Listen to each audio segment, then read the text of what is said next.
우리 이제 예배 시작하겠습니다. 15장 같이 부르시겠습니다.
살아계신 우리 아버지 하나님, 저희들의 심령을 참 아버지 하나님께로 인도하셔서 그 하나님을 예배하며 경배할 수 있는 자로 구별하여 주시니 감사합니다. 주께서 저희를 불러주셨을진데 진리의 성령으로 이 시간 저희를 감동감화하셔서 참 하나님 아버지의 얼굴을 배울 수 있게 하여 주시옵소서. 예수님의 이름으로 기도하옵나이다.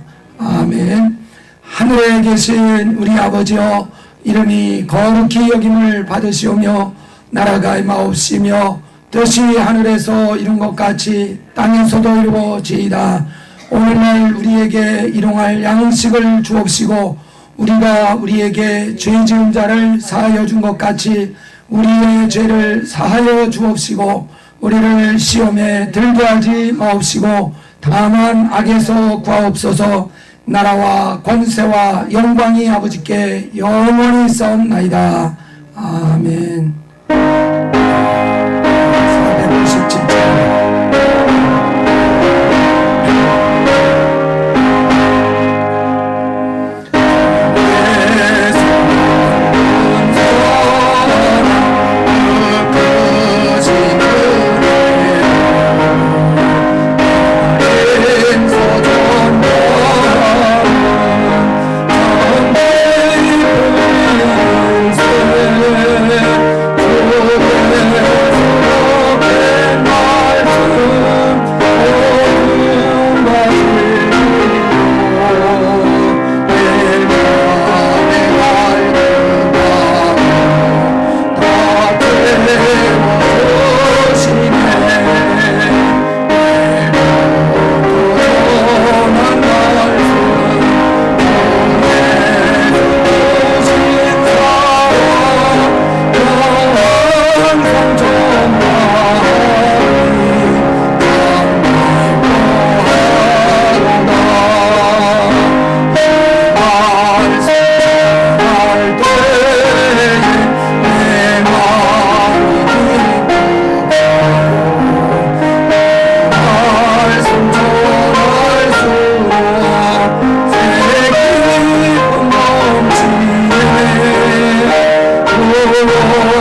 충만히 채우시도록 간절히 기도하겠습니다. 살아계신 아버지 앞에 나왔습니다. 우리 아버지를 그 아버지 하나님과 참으로 교통할 수 있는 이 시간 될 수 있도록 저희 눈을 아버지로 인도하여 주시옵소서. 진리의 성령 감동하사 저희의 모든 부족한 것들, 악한 것들 다 내어놓고 다 주 앞에 올려놓습니다. 참으로 주님받고 지금 같은 많은 아버지 어찌라도 알고 도와주도 못하고 아버지 어찌는 수많은 아버지 오늘들 저희들 주여 주 앞에 아버지가 아버지를 올려놓습니다. 주의 피로 정결하게 거룩하게 하시고 넘어지게 하고 저희를 아버지 어둡게 하는 모든 아버지 어둠의 세력을 심판하며 물리칠 수 있게 하심으로 저희들의 영혼이 밝아지고 눈이 밝아지게 하시고 저희는 가운데 완전히 아버지 나아갈 수 있는 이 시간 되게 하여 주시옵소서. 주께서 저희들을 주장하시고 이끌어 주십니다. 참 진리 가운데 나아가게 하시고 주님 말씀과 그 음성을 잘 분별하여 들을 수 있는 이 시간 되게 하셔서 주의 뜻이 이루어지고 이제 주의 아버지 영광이 충만할 수 있게 주시옵소서. 성령을 꼼짝으로 쳐주시고 올려주시고 주님 이렇게 우리 아버지 하나님 이끌어 주시옵소서. 주님 주장해 주시옵시고 예수 이름으로 기도합나이다. 아멘. 거룩하신 하나님 아버지, 지금도 살아계셔서 하나님 아버지의 그 기업을 상속받을 아들을 찾고 계시는 참 아버지 하나님을 알게 하시고 그분 앞에 이렇게 예배 드릴 수 있도록 인도하여 주심에 감사드립니다. 아멘. 저희들 믿음 가운데서 또 여전히 악한 것에 속으며 아버지 하나님 예배드리고 악한 것에 끌려가는 것, 아버지 하나님께서 저희들을 불쌍히 여기시고 긍휼히 여기시고 참 하나님 아버지의 의의 말씀으로 이렇게 깨닫게 하시고 참 아버지 하나님을 마음을 다해서 따를 수 있도록 허락하여 주심을 진심으로 감사드립니다. 이 시간 그 은혜에 그 사랑에 감사하며 마음을 다하고 힘을 다해서 예배드릴 수 있도록 살아계신 아버지 하나님을 만나 뵐 수 있도록 성령님께서 우리 한 심령을 인도하시고 도와주시옵소서. 아멘. 아버지 하나님, 이제 아버지 하나님께서 원하심이 무엇인지를 저희들을 깨달았사오니 아버지 하나님 그 원하심을 이루기 위하여 저희들이 힘을 다해 나가기를 원합니다. 아버지 하나님 참 아들의 형상을 입어 아버지 하나님께서 계획하신 약속하신 하나님 아버지의 나라 저 만유를 유업으로 받을 수 있는 저희들 되기를 간절히 원하며 모든 힘을 다해 아버지 나아가기를 원하오니 이 시간도 아버지 하나님께서 내려주신 말씀으로 저희 심령이 아들의 길로 나아가는 아버지 하나님 길로 그 말씀이 우리 인도하여 주시옵소서. 아버지 하나님, 저희들 기필코 우리를 지금도 속이고 있는, 우리를 끌고 가고 있는 이 약한 옛사람의 주인 사탄 마귀를 이 시간도 말씀으로 밝히 비춰볼 수 있게 하시고 그 악한 것을 찔러 무찌를 수 있는 능력의 말씀으로 저희들 받을 수 있도록 우리의 마음밭을 인도하여 주시옵소서. 아버지 하나님, 특별히 우리 이 에버그린 교회, 주님을 묻는 이 에버그린 교회에 이렇게 크신 의의 말씀을 내려주셨사오니 그 감사가 너무나 큽니다. 하오나 저희들 여전히 부족한 저희들이지만 그 은혜에 감사하며 힘을 다해서 나아가겠습니다. 주님께서 늘 함께 하시어 인도하시고 도와주시옵소서. 이 시간도 말씀을 전하시는 목사님, 늘 주님께서 함께 하시어 영육간에 강건하게 지켜주시고 이 시간 아버지 하나님 말씀을 대안하실 때 그 말씀이 능력의 말씀으로 생명의 말씀으로 권세 있는 말씀으로 선포할 수 있도록 그의 입술에 기름 부어 주시옵소서. 말씀 받는 우리 모든 심령들 겸손한 심령으로 간절한 심령으로 말씀을 잘 깨달을 수 있도록 성령님께서 우리의 마음을 열어주시고 우리의 귀를 열어주시옵소서. 아버지 하나님, 그래요 우리 이 에버그린 교회가 아버지 하나님께서 원하시는 그 뜻을 이룰 수 있는 쓰임받는 에버그린 교회가 될 수 있도록 모든 성도들 될 수 있도록 인도하여 주시옵소서. 아멘. 감사하오며 주 예수 그리스도의 이름으로 기도드리옵나이다.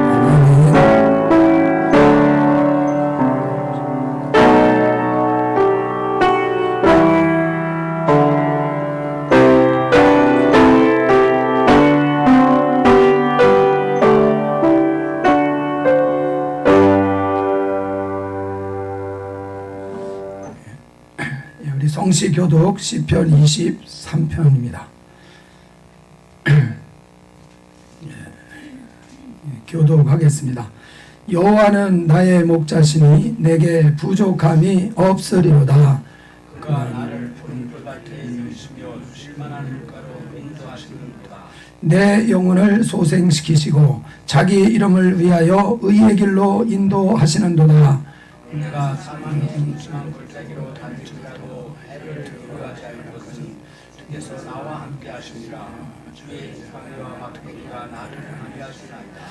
주께서 내 원수의 목전에서 내게 상을 차려주시고 기름을 내 머리에 부으셨으니 내 잔이 넘치나이다. 내 평생에 선하심과 인자하심이 반드시 나를 따르니 내가 여호와이시게 영원히 살리로다. 아멘. 광고 드리겠습니다. 6월은 성서적 물질 사용 강조의 달로 지키고 있습니다. 그리고 지난 6월 9일에 우리 코로나로 인해서 실내 모임 제한이 있었던 조치가 이제 완화가 되어졌습니다. 그래서 점차적으로 이제 교회 활동을 정상화해 나가고 있습니다. 그래서 이제 다음 주부터 7월인데요. 7월 중에 그 예배당에서 주일 예배 드리는 거는 2번으로 이렇게 좀 축소하겠습니다. 시간은 11시 15분하고 1시 반 이렇게 2번 드리겠습니다. 그리고 이제 기대하기로는 8월부터는 이제 정상화해서 아침 8시 그리고 오전 11시 15분 이렇게 드리도록 하겠습니다. 그리고 이제 온라인 주일 예배 시간은 7월 한 달 동안에는 11시 15분 예배를 온라인으로 방송하도록 하겠습니다. 그리고 그 새벽 기도회는 각자 또 참여하셔서 기도에 힘써 주시기 바랍니다. 그리고 이제 연합 셀모임의 시간에 우리 수요 성경 공부로 모이도록 하겠습니다. 그리고 성경부는 교회 홈페이지에 그 심심풀이란에 또 올리도록 하겠습니다. 그리고 금요 기도회 시간은 금요일 오후 8시부터 이제 9시 반 좀 넘기까지 이제 진행을 하고 있습니다. 그래서 좀 기도하고 또 좀 축사하는 이런 시간들을 이제 중심으로 해서 운영하고 있습니다. 근데 오늘 이번 주에는 우리 이제 그 박 교수님도 돌아오시고 또 아틀란타에서 그 이종성 목사님도 좀 뉴저지에 좀 오시게 돼서 좀 저녁 때나 이런 때 좀 모임을 성경 모임을 좀 할 가능성이 많습니다. 그래서 좀 그 웹사이트도 좀 소식란을 좀 수시로 들어가셔서 보시고 그리고 성도님들을 통해서 좀 연락을 드릴 때 또 좀 준비하고 계셨다가 같이 모여주시면 좋겠습니다. 교수님도 뭐 같이 역사해 주실 거죠? 아틀란타 가셔서 굉장히 좀 사람들이 좀 혹사를 시키신 것 같은데 좀 마음 단단히 잡수셔야 될 것 같습니다. 우리 이제 찬양하는 내용으로 같이 손들고 3절까지 부르시겠습니다.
이렇게 너무 감격스러워서 기뻐하라.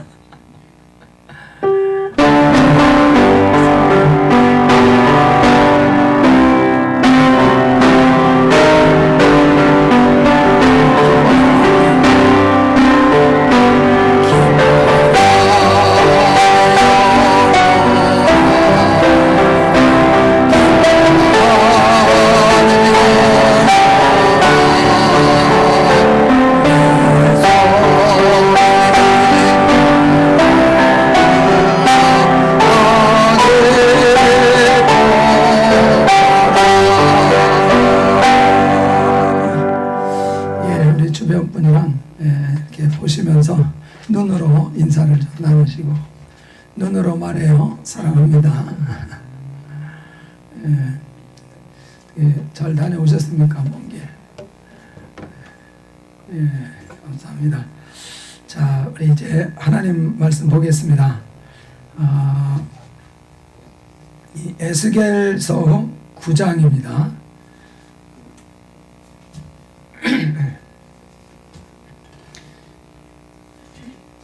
에스겔서 9장 3절에서 8절까지 말씀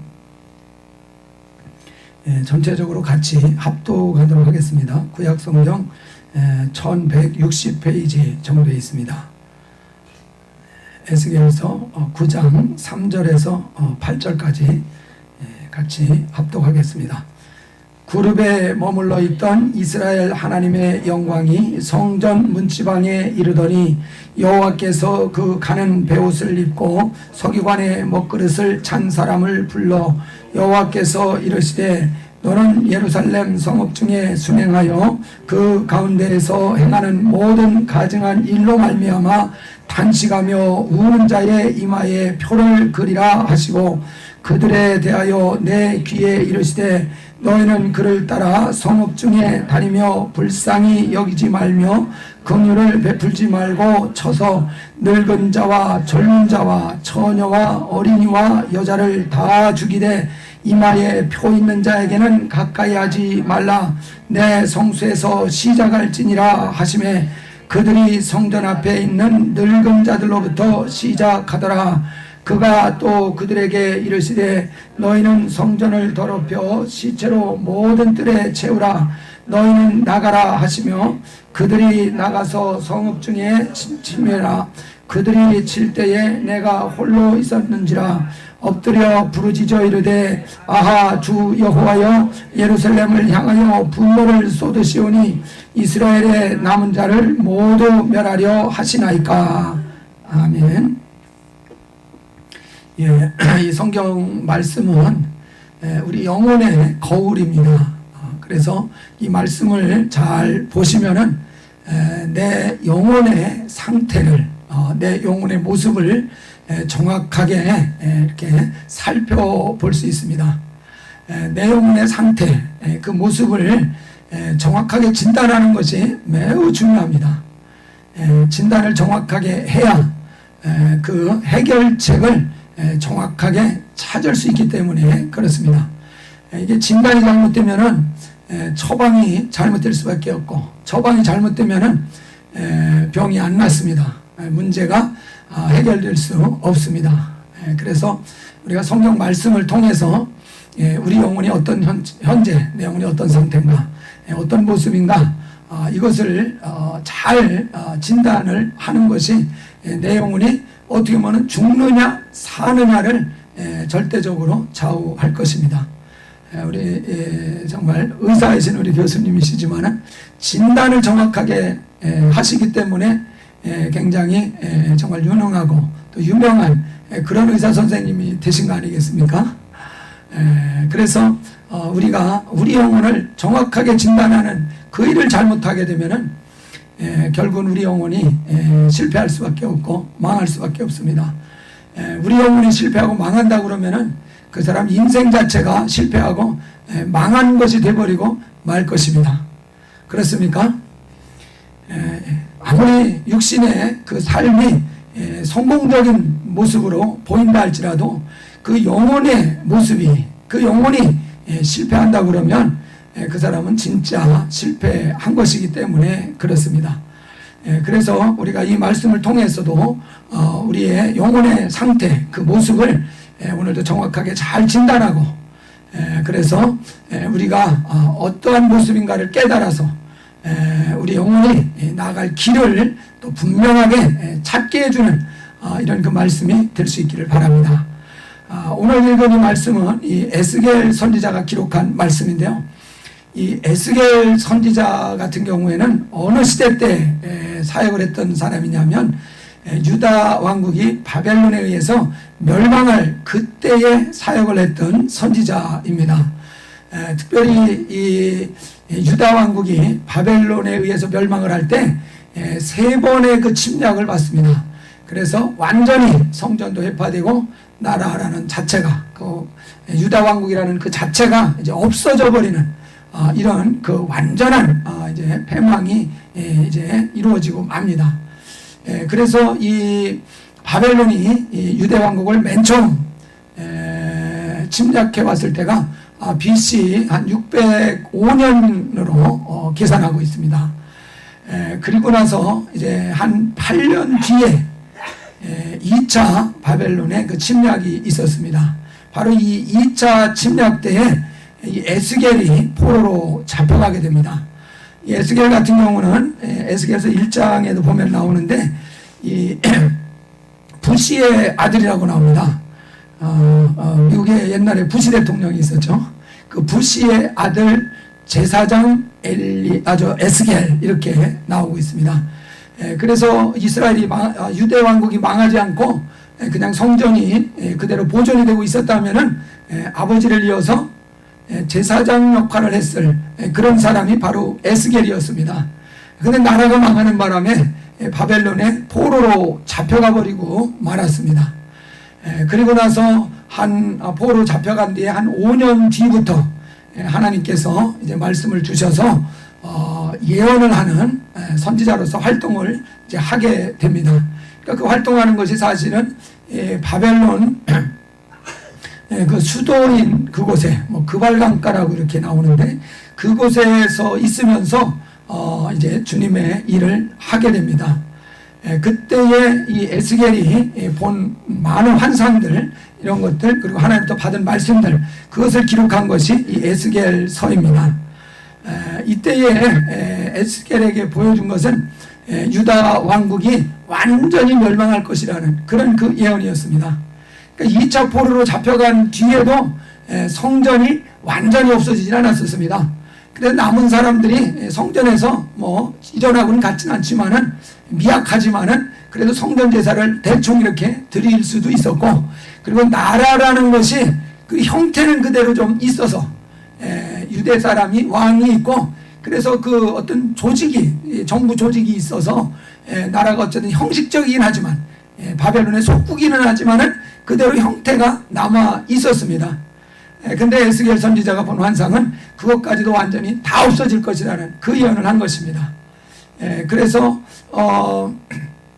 이 에스겔이 이렇게 예언을 하고 난 뒤에 그러니까 한 6년 정도 5, 6년 정도 뒤에 3차 바벨론 침공이 일어나게 되고, 그래서 에스겔이 예언한 대로 성전도 다 무너져서 없어져 버리고 나라 자체가 이제 완전히 없어지는 이런 이제 일이 벌어진 것입니다. 그러니까 에스겔 선지자도 시대를 잘 타고난 것 같습니까? 시대를 잘 못 타고난 것 같습니까? 좀 그런 걸 판단한다는 것이 좀 이상하긴 하지만은, 그러나 시대를 좀 평상시로 태어났으면은 제사장으로서 정말 하나님 앞에서 좀 편안하게 이렇게 지냈을 사람인데, 유다 왕국이 멸망해가는 그 과정에서 이제 사는 바람에 잡혀가게 되고 좀 어려운 그런 상황에서 주의 일을 이제 감당하게 됐습니다. 이 에스겔 같은 경우에 그 예언하는 것 중에 특징은 행위를 통해서 예언을 많이 합니다.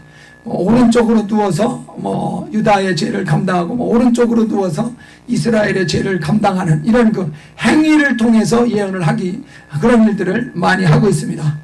그래서 쇠똥으로 이제 떡을 구워 먹는 뭐 이런 그 퍼포먼스를 하는 거죠. 그런 식으로 행동으로 예언을 많이 했던 그런 특징이 있는 선지자였습니다. 그래서 그가 이 예언하는 그런 내용 중에 한 부분을 오늘 읽었습니다. 이 내용도 아마 기억하시겠지만은 이 예루살렘이 유다 왕국이 완전히 멸망할 것이라는 그 얘기를 지금 하고 있습니다. 내용을 한번 보시면은 3절에 그룹에 머물러 있던 이스라엘 하나님의 영광이 성전 문지방에 이르더니 여호와께서 그 가는 베옷을 입고 서기관의 먹그릇을 찬 사람을 불렀다. 그래서 이제 그 3절 앞부분에 보면은 예루살렘을 관장하는 천사들을 6명 불러서 예루살렘을 심판하게 하려고 하는 그런 조치를 취하셨습니다. 그 중에 하나가 서기관의 먹그릇을 찬 그 천사가 있었습니다. 그래서 그 천사에게 이제 말씀을 전하고자 하는 그런 그 상황인데, 여기에서 보면은 하나님의 영광이 지금 어디에 머물러 계십니까? 성전 문지방에 지금 머물러 계십니다. 원래는 어디에 머물러 계셔야 됩니까?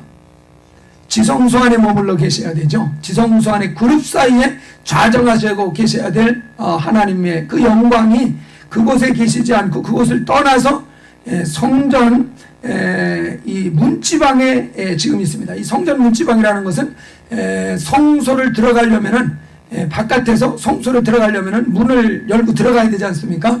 앞에 그 현관이 있고 그리고 이제 들어가야 되는데 그 성소로 들어가는 문이 있는 그 문지방까지 이제 하나님의 영광이 이제 나와 있는 그런 상태입니다. 바로 거기에서 이제 완전히 이 성전을 이 하나님의 영광이 떠나가시는 중에 이것을 명령을 하시는 겁니다. 무슨 명령을 하시냐면 4절 말씀, 여호와께서 이르시되 너는 예루살렘 성읍 중에 순행하여 그 가운데에서 행하는 모든 가증한 일로 말미암아 탄식하며 우는 자의 이마에 표를 그리라 하시고, 그래서 예루살렘 성읍 중에서 그 이마에 표를 치라고 하는 그 말씀을 하십니다. 이 표를 치라고 하는 이유는 뭐겠습니까? 그 뒷부분에 나오죠.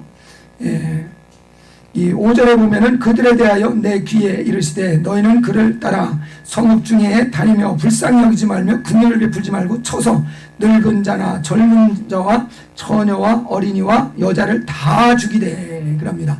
이제 예루살렘에 사는 모든 거민들을 죽이라고 말씀하시는데 이마에 표 있는 자에게는 가까이 하지 말라. 그러니까 이마에 표를 한 이유는 그 표가 있는 사람들은 지켜주려고 그러는 거죠.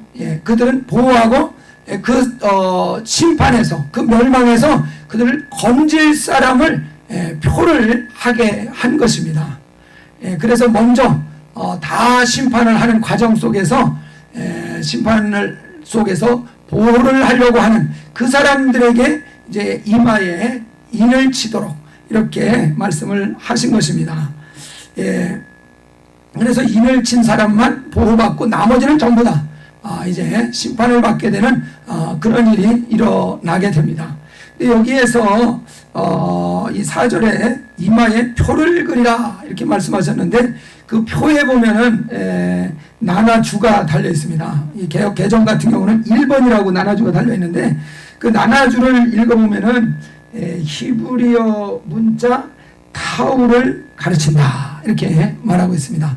그러니까 이마에 인을 치는데 어떤 글자를 이렇게 쓰는 것으로 인을 치는 거냐면은 이 히브리어 알파벳으로 타우라는 그 문자를 이마에다가 이렇게 친다는 이야기입니다. 뭐 그린다고 했으니까 뭐 쓴다고 해도 되고, 그래서 타우라는 문자를 특별히 치는 것으로 말씀을 하고 있는 이유는 다른 것이 아니고 히브리어 알파벳이 22자인데 그 22자 중에 마지막 알파벳이 이 타우입니다. 그래서 마지막 알파벳을 이마에 치라고 하는 것은 왜 그럴 것 같습니까? 뭐 어렵지 않게 짐작할 수 있죠. 마지막이란 얘기죠. 마지막이란 얘기입니다. 심판이란 이야기죠.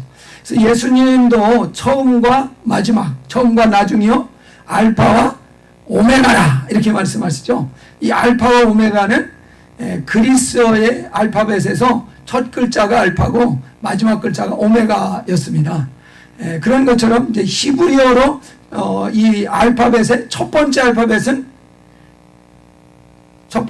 뭡니까? 저도 잘 생각이 안 나네. 알렙이라는 단어예요. 알렙. 알렙, 이렇게 사선 긋고 위아래로 점 찍은, 그게 이제 첫 번째 알파벳이고, 맨 마지막 22번째 그 알파벳이 타우. 타우는 N자 비슷합니다. 이렇게 긋고 요게 반듯하지 않고 조금 이렇게 이제 꺾어진 그런 모양인데, 그래서 헬라어로는 알파와 오메가라고 그러면은, 히브리어로 하면은 알렙과 타우다, 이런 그 표현으로 쓸 수 있습니다. 그래서 이 이마에 특별히 마지막 히브리어 알파벳을 인을 치는 이유는 이제 그들이 마지막 심판받을 그때에 그들이 건진받을, 보호받을 그런 그 사람들이라는 의미로서 그 마지막 알파벳을 머리에다가 이마에다가 인을 치라, 이렇게 이제 말씀하신 것으로 이해하면 될 것입니다. 그래서 그 머리에, 저 이마에 인을 친 사람 외에는 모든 사람을 다 진멸해버리라고 말합니다. 특별히 여기서 보면 뭐 여자와 뭐 아이와 처녀 누구도 긍휼히 보지 말아라. 아주 모든 사람을 아주 공의로서 잔혹하게 심판하는 이러한 그 일이 일어난다는 것을 여기에서 말씀해 주고 있습니다.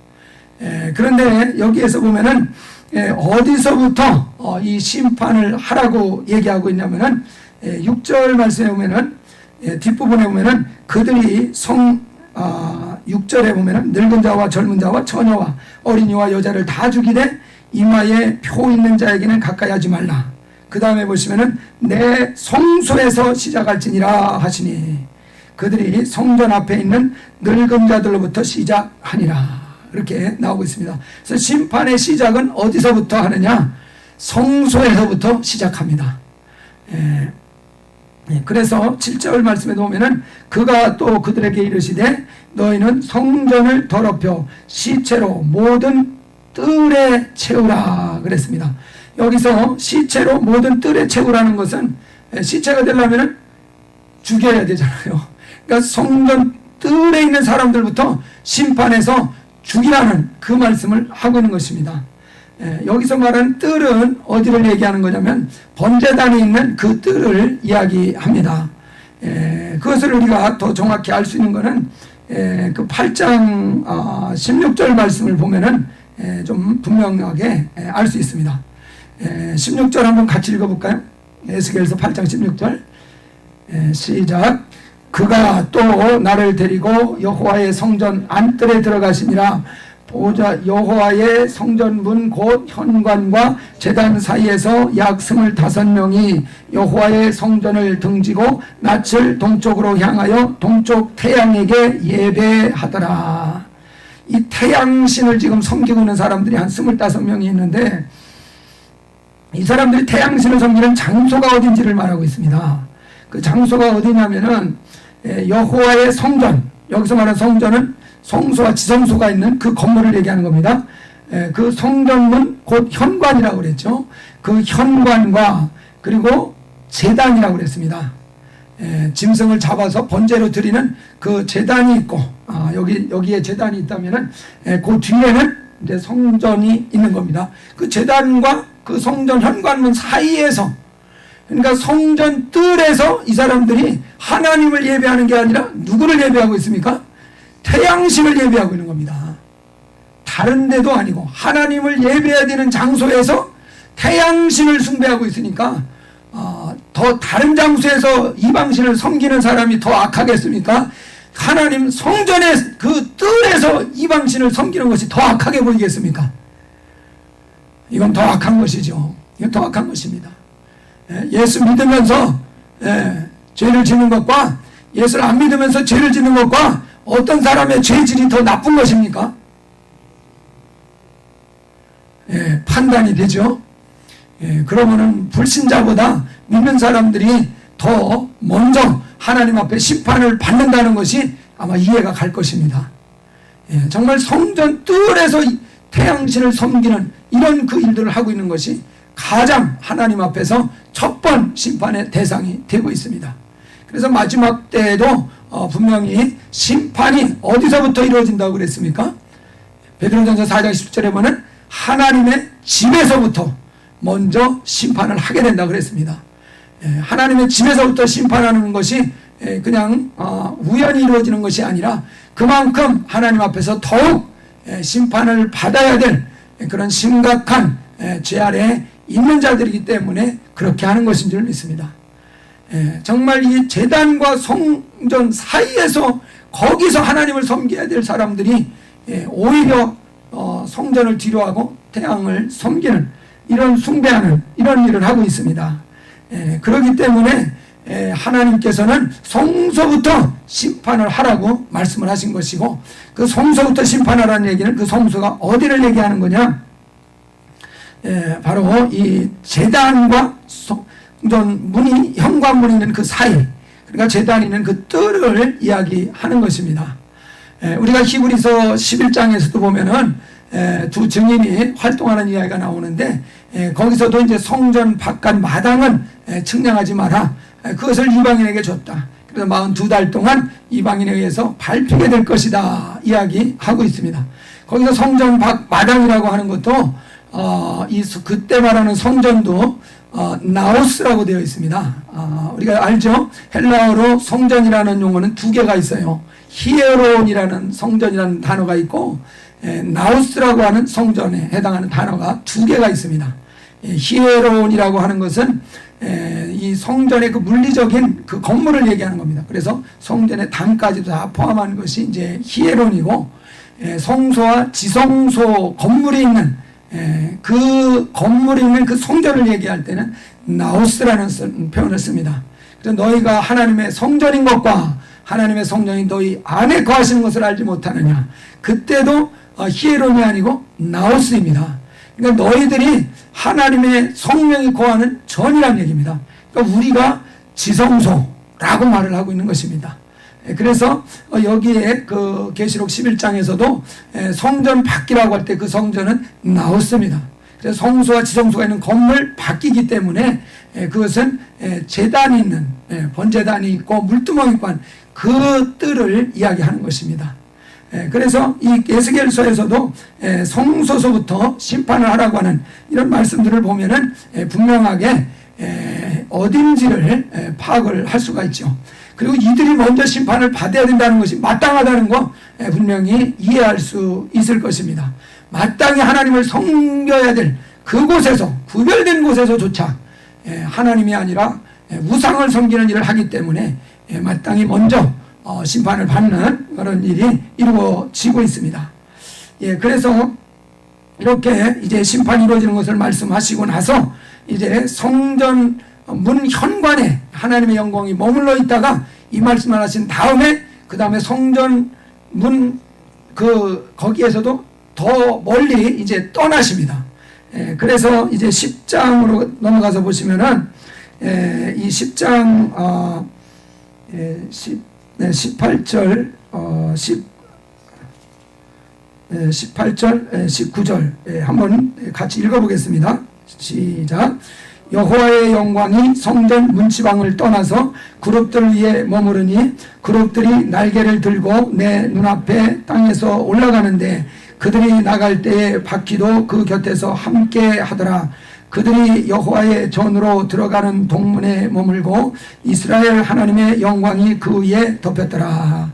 그래서 그 하나님의 영광이 정말 그룹 사이 지성소에 있어야 될 하나님의 영광이 이제 성전 현관 앞에서 더 멀리 떠나서 이제 동문에 머물러 있습니다. 이 동문이라는 건 성전을 감싸고 있는 담에 있는 문을 얘기하는 겁니다. 그래서 동문까지 이렇게 나와 있습니다. 그리고 나서 더 멀리 이제 떠나시는 것이 11장에 나옵니다. 이 11장에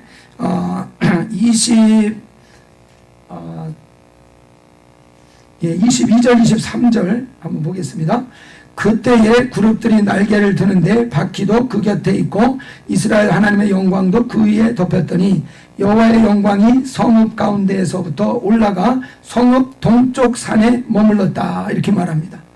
그래서 이제 지성소에서 나오셔서 성소를 지나서 이제 동문을 지나서 이제는 아예 예루살렘 성 밖에 이제 동쪽에 산이라고 그랬습니다.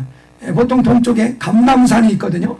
그 감람산까지 그 여호와의 영광이 나와버리신 겁니다. 그러니까 하나님의 그 영광이 이렇게 떠나가고 있는데 그것에 대해서 예루살렘 사람들이 압니까 모릅니까? 모릅니다. 몰라요. 그만큼 영적으로 무뎌져 있는 것이죠. 그래서 우리가 성령께서 오실 때에는 정말 주인으로서 뜨겁게 감동으로 우리 가운데 임하시지만은 성령께서 우리를 떠나실 때는 어떻게 떠나십니까? 알게 떠납니까? 모르게 떠납니까? 우리도 모르는 사이에 지도세도 모르게 성령은 소멸되는 이런 일이 일어납니다. 그러니까 성령이 함께하고 있는지 함께하고 있지 않은지 자기가 잘 모르는 거예요. 그래서 그것이 위험한 것입니다. 귀신은 들어올 때 도둑같이 몰래 들어왔다가 나갈 때는 요란하게 나간다고 말하잖아요. 그래서 이 예루살렘에 사는 주민들도 그 성전의 하나님의 영광이 그냥 떠나버리시는데도 그들은 모르는 겁니다. 그러니까 이게 에스겔이 환상을 보는 것이 이제 잡혀가서 5년 정도 됐을 때 그 환상을 봤다고 그랬습니다. 그러나 그 영광이 떠나고 난 뒤에 실제로 예루살렘이 다 해파되고 멸망하는 것은 6년 뒤입니다. 그러니까 이게 떠나는지도 모르죠. 그런데 떠난 그 뒤에 한 6년 뒤에 예루살렘의 완전한 멸망이 그들에게 찾아왔습니다. 그래서 이마에 인친 사람과 인치지 않은 사람이 분명히 멸망하는 이런 일이 그냥 바로 그때 나타난 것이 아니었습니다. 한 5, 6년 뒤에 그 말씀하신 대로 이제 인을 친 자와 인을 받지 못한 자가 구분이 돼서 인침받은 자만 보호받고 건진받고 나머지는 완전히 멸망해버리는 심판을 받게 되는 이런 일이 생겼습니다. 그러면 우리가 가장 중요하게 또 봐야 될 것이 어떤 사람이 보호받기 위해서 인침을 받을 수 있고 어떤 사람이 인침을 받지 못하는가, 이것을 우리가 정확하게 알아야 되겠죠. 그것에 대한 설명은 4절에 나와 있습니다. 우리 4절 말씀 한번, 중요한 말씀이기 때문에 같이 한번 더 읽어봅시다. 시작. 여호와께서 이르시되 너는 예루살렘 성읍 중에 순행하여 그 가운데에서 행하는 모든 가증한 일로 말미암아 탄식하며 우는 자 이마에 표를 그리라. 누가 이마에 표를 받게 됩니까? 탄식하며 우는 자의 이마에 표를 치라고 말씀하고 있습니다. 그런데 탄식하며 우는 이유는 무엇이라고 그랬습니까? 자기가 가지고 있는 어떤 그 개인의 문제, 이것이기 이전에 예루살렘에서 행하는 모든 가증한 일로 말미암아 그랬습니다. 예루살렘에서 행하는 모든 가증한 일이라고 하는 것은 구체적으로 우상 숭배하는 것입니다. 하나님의 계명을 어기는 그런 죄악된 행실을 말하는 것입니다. 그래서 세상의 죄악들이 관용하고 정말 우상의 세상에 정말 관용한 이런 것들을 보면서 그들이 안타까워하고 탄식하고 애통해하고 눈물 흘리는 이런 마음을 가진 사람에게 인을 친다는 것입니다.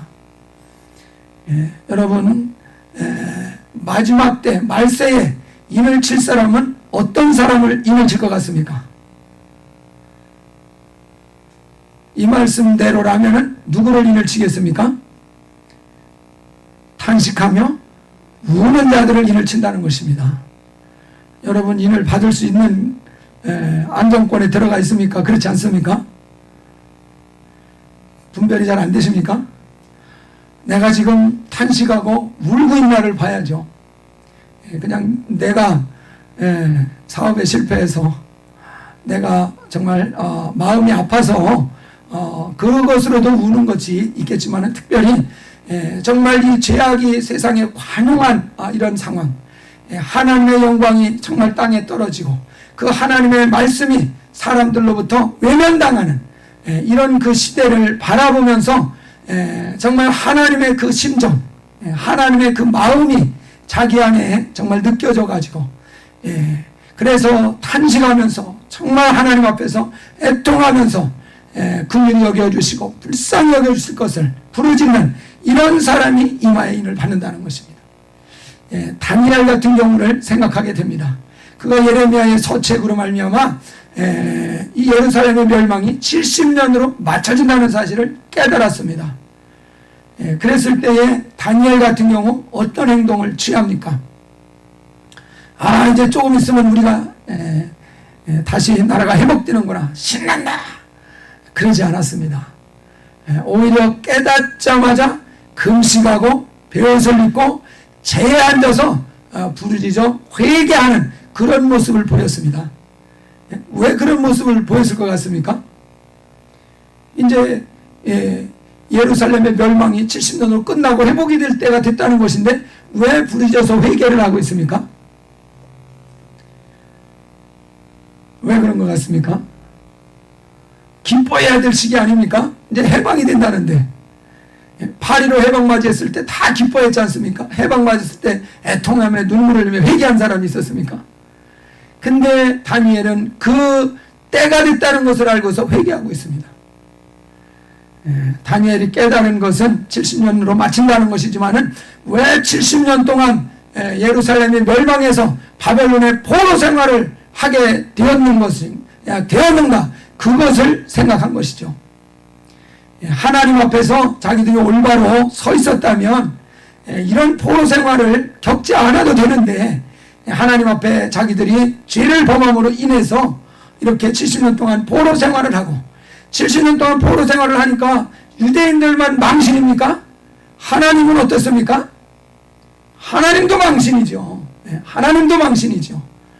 같이 정말 부끄러움을 당하는 그런 일이 생긴 것입니다. 그래서 그 포로 생활을 할 수밖에 없는 이런 지경에 이르는 자기들의 죄를 자복합니다. 그래서 자기 죄만이 아니라 바로 유대인들의 죄를 자복하면서 정말 그가 금식하고 정말 이 베옷을 입고 또 죄를 뿌리면서 머무림쯤에 회개하는 그런 모습을 보이고 있습니다. 바로 그런 그 깨달음을 갖고 주님 앞에서 죄를 자복하고 회개하는 이런 사람들이 있었기 때문에 예언대로 70년 뒤에 포로 생활에서 벗어날 수 있는 이런 그 하나님의 약속의 말씀이 이제 응하여진 줄 믿습니다.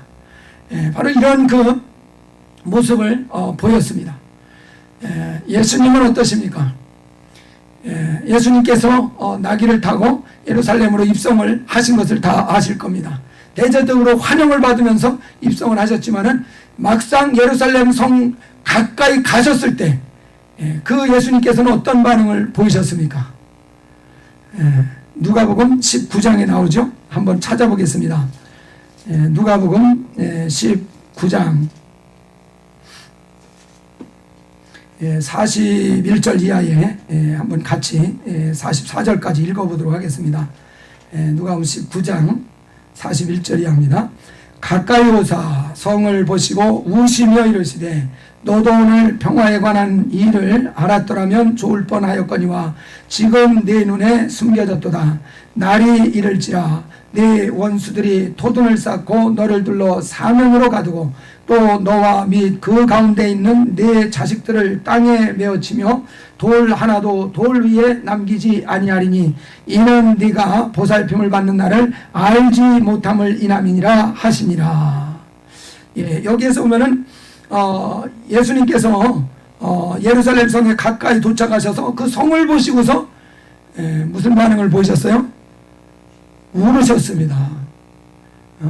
예수님 감성이 풍성해서 풍부해서 그냥 쉽게 이렇게 눈물을 흘리시는 분이시겠습니까?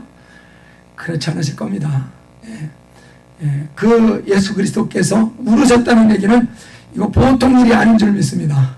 예수님이 울으셨다는 얘기는 이게 보통 일이 아니에요. 왜 울으셨는가? 너도 오늘 평화에 관한 일을 알았더라면 좋을 뻔했는데 그것이 네 눈에 숨겨졌다 이겁니다. 그래서 날이 이르면은 완전히 예루살렘이 해파될 것을 주님은 말씀하고 있습니다. 그러니까 예루살렘이 멸망할 것을 인해서 주님이 뭐하고 계십니까? 울고 계시다는 사실입니다. 울고 계셔요. 우리는 어떻습니까? 이제 세상 끝날이 다가왔다고 다 얘기하고 있습니다. 의의 말씀을 통해서 의의 말씀이 증거되는 걸 볼 때 마지막 때가 정말 임박했다는 사실을 우리가 깨달았습니다. 이제 이 마지막 때에는 유대민족 한 민족만 심판받는 것으로 끝나는 게 아니라 세상에는 모든 민족이 심판을 받는 것입니다. 그러니까 죽는 사람이 이루 말할 수 없이 더 많은 숫자가 죽는 그런 심각한 멸망을 앞두고 있다는 것입니다. 그럼 이 사실을 아는 사람이라면 그 사람이 어떤 반응을 보여야 정상이겠습니까? 희희낙낙하는 게 정상이겠습니까? 아니면 탄식하며 우는 게 정상이겠습니까? 그렇죠? 희희낙낙하는 게 결코 정상이 아닙니다. 이거는 우리는 지금 희희낙낙하고 있습니까? 울고 있습니까? 그 중간입니까? 울지도 않고 뭐 희희낙낙하지도 않고 그런데 그 중간인 사람에게 이마에 인을 쳐줄 것 같습니까? 안 쳐줄 것 같습니까? 우는 사람에게 인친다고 그랬습니다. 우는 사람에게. 그러니까 예수는 분명히 그 예루살렘이 멸망할 것을 아셨기 때문에 눈물을 흘리지 않을 수가 없으셨습니다. 눈물을 흘린 뒤에 40년 정도 뒤에 예루살렘이 멸망해 버렸습니다. 우리가 바라보고 있는 세상의 멸망은 40년 정도로 멀리 있는 것입니까? 아니면 그거보다 더 가까이 있는 것입니까? 더 가까이 있는 것으로 짐작하지 않습니까? 그렇다면 더욱 심각한 그런 상황에 우리가 놓여 있다는 것을 의미하지 않습니까? 그럼에도 불구하고 우리의 마음에 울부짖음이 나오지 않는다는 것은 우리의 심령이 진짜 망한다는 것을 아는 사람입니까? 모르는 사람입니까? 아직도 충분히 실감하지는 못하고 있다는 이야기입니다. 그 멸망이 얼마나 잔혹한 멸망이 다가올지에 대해서 아직 충분히 심각한 그 심각성을 충분히 인식하지 못하는 수준이라는 것을 의미하는 것이 아니겠습니까?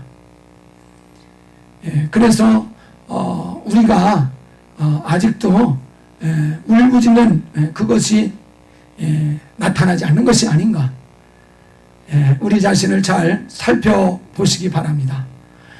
그래서 내 영혼이 과연 이 마지막 때에 보호하심을 받고 정말 구원을 받을 수 있는 그러한 모습을 갖추고 있는 것인지, 거기에는 아직 미치지 못하는 그런 수준에 있는 것인지 자기를 잘 진단해야 될 것입니다. 그래서 자기를 깨닫는 것이 이루어져야 됩니다. 여기에서 보면은 주님께서 더 안타까워하는 이유는 이들이 보살핌 받는 날을, 개혁성경에 보면 권고받는 날을 알지 못함이니라. 분명히 그때를 아시기 때문에 예수님께서도 경고하시고 있고 또 선지자들을 통해서 그들에게 경고해주고 있는데, 그 경고를 깨닫지 못하는 것이 더욱 예수님의 마음을 무너지게 하고 울게 만드는 그런 일이라는 사실입니다. 분명히 이 시대에 어떤 상황인지를 가르쳐주는 그런 주님의 사람들이 많이 있습니다.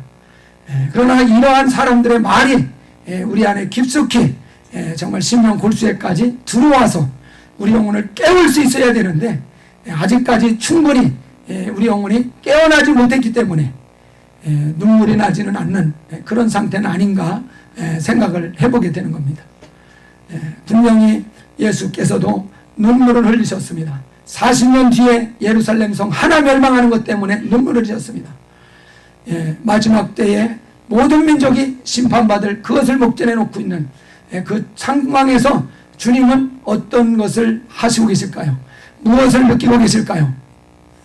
보복할 날이 다 왔으니까 두고 봐라 이놈들, 그러면서 뭔가 마음속에 쾌재를 부르는 그런 상태는 결코 아닐 것입니다. 예루살렘 성 하나 멸망하는 것을 보시고도 눈물을 흘리셨다면 이 시대 마지막에 모든 민족이 심판을 받을 그 목전에 와 있는 그 상황에서 우리 주님께서는 더욱 애타하시고 더욱 정말 마음 아파하시는 이런 그 심정일 것이라는 것을 짐작하게 됩니다.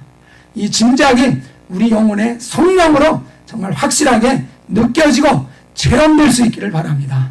그래서 분명히 성령이 오시면 우리가 주의 마음을 가진 자라고 고린도서 2장에서 말씀하고 있습니다. 그래서 누가 주의 마음을 알아서 가르칠 수 있겠느냐? 그러나 우리가 주의 마음을 가지고 있느니라 그러셨습니다. 그래서 마음을 가지고 있다면 그 마음이 우리 가운데 전달될 수 있기를 바랍니다. 그 주님의 마음 우리에게 전달되지 못하는 것은 분명히 중간에 해방하는 자가 있다는 것을 의미하는 것입니다.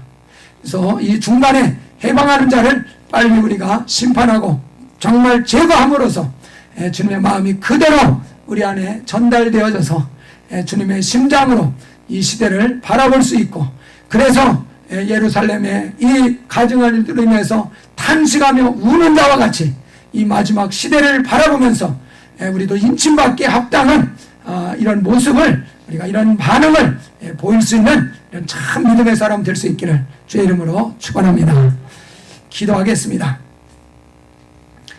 기도하실 때에 내 영혼의 모습이 어떠한 상태인지, 마지막 때에 보호받고 구원받을 수 있는 그 상태로 나와 있는지, 아니면 아직도 불안한 위치에 놓이는 것은 아닌지 우리 자신을 잘 진단하고 이제 더욱 주님의 심장으로, 주님과 한 마음으로 하나 될 수 있는 그 단계로 나아갈 수 있도록 우리 자신의 정말 악한 것들을 싸워서 이길 수 있는 그 능력으로 채워주시도록 같이 통성으로 기도하겠습니다.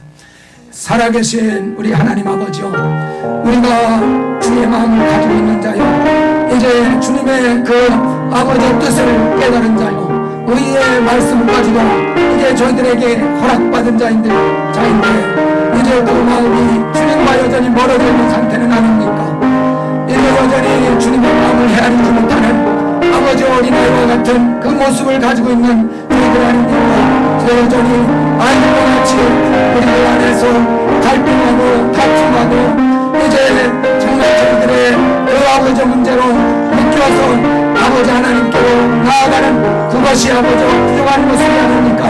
하나님 아버지요, 저희들의 심령 주여, 주의 마음이 온전히 저희의 마음이 될 수 있도록 주님과 연합되어지고 하나 되어진 그 아버지의 수고로까지 나아갈 수 있게 하여 주옵소서. 이것을 가로막고 있는 악한 자가 저희들의 아버지와 회방하고 있는 것을 압니다. 이 악한 자를 빨리 저희가 심판하고 제거하고 물리치는 일에 충성할 수 있게 해주시옵시고, 이 아버지 악한 자를 심판함으로 저희들의 심령이 이제 온전히 주님과 한 마음과 한 뜻을 이루는 심령이 되게 하셔서 이 마지막 때에 주님으로부터 보호하심과 정말 인도하시는 구원하심을 받을 수 있는 그 아버지의 성령으로 저희들 믿음이 잘할 수 있게 하여 주시옵소서. 저들의 심령을 깨워 주시옵시고 저들의 심령을 주장하시며 인도해 주옵소서. 예수 이름으로 기도합나이다. 하나님 아버지, 주님의 말씀을 통하여서 볼 때에 마지막 때의 지키심과 보호하심, 구원하심을 받는 자가 어떠한 자인지를 살펴보았습니다. 내 영혼이 이렇게 마지막 때에 지키심과 보호하심을 받을 수 있을 만큼 우리 주님 마음과 합한 자가 될 수 있게 주시옵소서. 아직도 우리의 마음이 주님과 멀리 떨어져 있는 것을 깨닫습니다. 하나님 아버지, 저희들의 마음을 빼앗아가고 여전히 우리의 마음을 장악하고 있는 이 악한 자의 세력을 우리가 아버지 대적하기를 힘쓰게 하시고 악한 자를 아버지 제압하는 이 일에 충성할 수 있게 하셔서 이제 마침내 주님과 온전히 마음이 합하여지고 주님과 뜻이 합하여져서 주님과 온전히 하나를 이룬 거룩한 성도 되게 하여 주시옵소서. 예수님의 이름으로 기도합나이다. 아멘. 예, 우리 515장 같이 보시겠습니다.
저희들은 임박한 주님의 재림이 임박한 상태라는 것을 더 잘 알고 있는 사람들입니다. 바로 마지막 때의 증거될 그 의의 말씀이 있다는 것을 우리가 알았기 때문에 그렇습니다. 그래서 누구보다도 정말 깨어 있을 수 있는 이런 입장에 저희가 놓여 있습니다. 그래서 우리 이 시간 한 번 더 기도하실 때 내 영혼 주님의 정말 마음과 온전히 합하여지고 주님의 뜻과 온전히 합하여진 그 삶으로 나아갈 수 있게 인도해 주시옵소서. 정말 성령으로 역사하셔서 우리를 주님께로 나아가는 것들, 정말 가로막는 이런 악한 세력들 속히 정말 진멸하고 제거할 수 있는 그 싸움에 우리 더욱 충성할 수 있는 우리 신앙생활 될 수 있게 주시옵소서.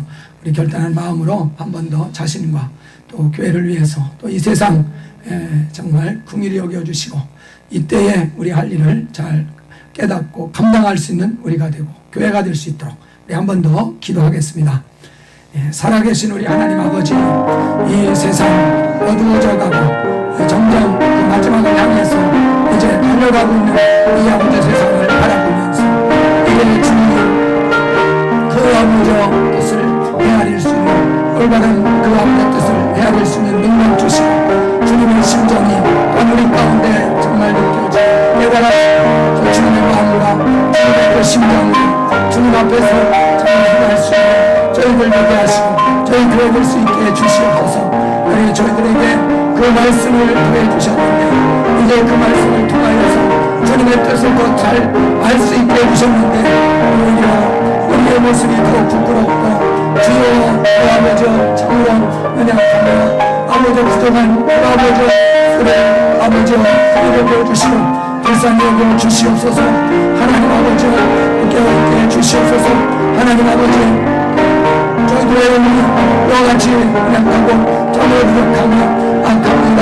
하나님 아버지 여전히 세상의 주인 되어서 저희를 주장하고 지배하는 그것을 아버지 포기하지 못하고 버리지 못하는 연약함을 저희에게 주시옵시고 오늘 주의 성령에 더욱 붙들리고 온전하게 사로잡혀서 이제 주님의 성령의 능력으로 이기고 승리할 수 있는 저희들이 되게 하시고 정말 이 때에 저희를 아버지 쓰시기 위해서 그동안 훈련시키시고 예비하신 줄 믿사오니 주님여 사용하시고 인도해 주시옵소서.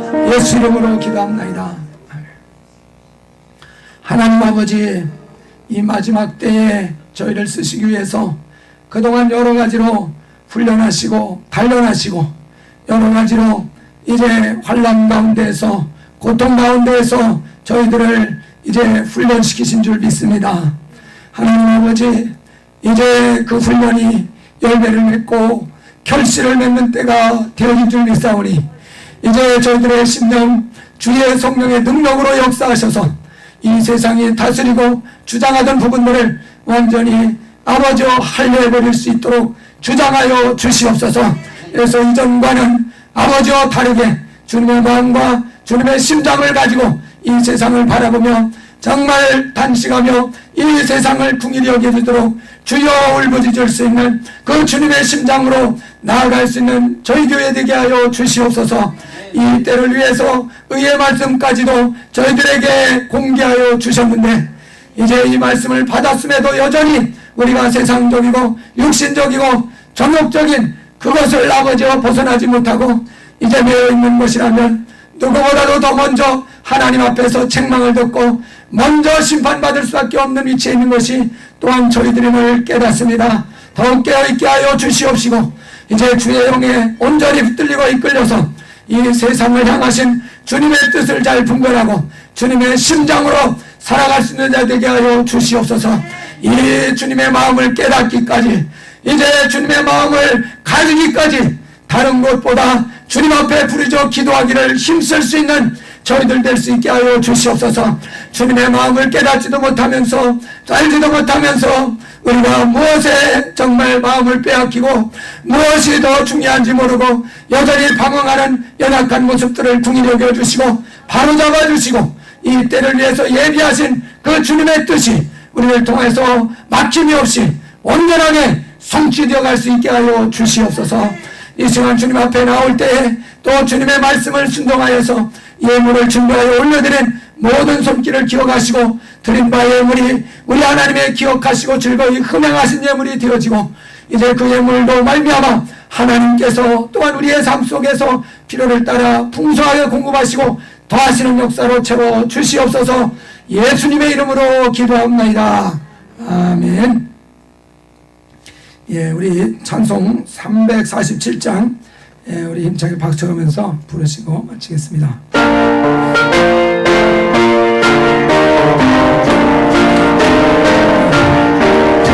네, 우리 일어나십시다.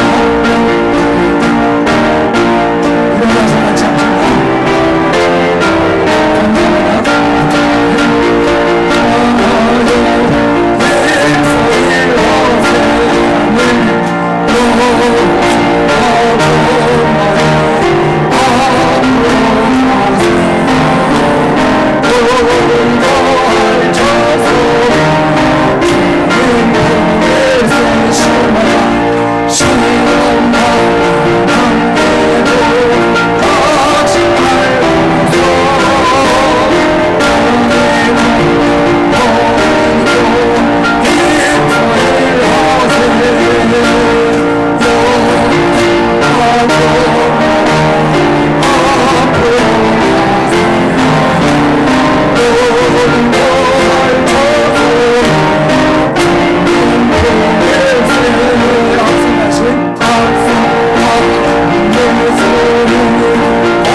이제는 속히 오실 우리 주 예수 그리스도의 은혜와 하나님 아버지의 원하신 사랑하심과 성령의 감동, 감화, 역사하심이 이 마지막 때에 주님과 한 마음 한 뜻으로 살아가기로 결단하는 심령들을 위해 지금부터 영원토록 함께할지어다.